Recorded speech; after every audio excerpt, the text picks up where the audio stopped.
સૌની યોજનાના નીર માળિયાડી તાલુકાના વ્રજમી અને ભાખરવડ ડેમ તથા કરીભડા નજીક વહેતા વોકળામાં વહેતા થયા હતા। માળિયાડી તાલુકાના ખેડૂતો તથા આમ પ્રજાની લાંબા સમયથી માંગને લઈને ધારાસભ્ય ભગવાનજીભાઈ કરગઠિયાની રજૂઆતને લઈને સિંચાઈ અને પીવા માટેનું સૌની યોજનાનું પાણી આજે છોડવામાં આવ્યું હતું। વ્રજમી અને ભાખરવડ ડેમ તથા ટુકવડા વોકળામાં છોડવામાં આવેલા પાણીથી લગભગ તાલુકાના 15 થી વધારે નાના મોટા ગામોને સિંચાઈ તથા પીવાના પાણીમાં ફાયદો થશે અને આ તકે ધારાસભ્ય ભગવાનજીભાઈ કરગઠિયા સહિત આગેવાનો દ્વારા સૌની યોજનાના જળના પુષ્પ દ્વારા વધામણા કરવામાં આવ્યા હતા। વ્રજમી ડેમ, ભાખરવડ ડેમ અને સુકવડા વોકળામાં પાણી છોડાતા આ વિસ્તારમાં ખુશી પ્રસરી હતી। જે કેસમી ગુજરાતી સાથે પ્રતાપસિંહ સુધિયા, માળિયા હાટીના।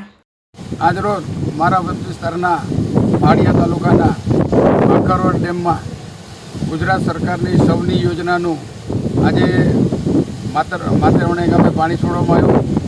બીજું ભાખરવડ ડેમ માટે ભીડી ગામે પણ આ પાણી છોડવામાં આવ્યું છે અને વજમી ડેમ માટે કારીમડા ગામે આ પાણી છોડવામાં આવ્યું। જેને હિસાબે આ વિસ્તારના 10 થી 15 ગામને સિંચાઈનો અને પીવાના પાણીનો લાભ મળવાનો છે। એટલા માટે સરકારમાં અવારનવાર રજૂઆત કરતા માનનીય કુંવરજીભાઈ બાવળિયા અને મુખ્યમંત્રી શ્રી ભૂપેન્દ્રભાઈ પટેલનો હું ખૂબ ખૂબ આભાર માનું છું કે આ વિસ્તારને નર્મદાનું સૌની યોજનાનું પાણી આપવામાં આવ્યું।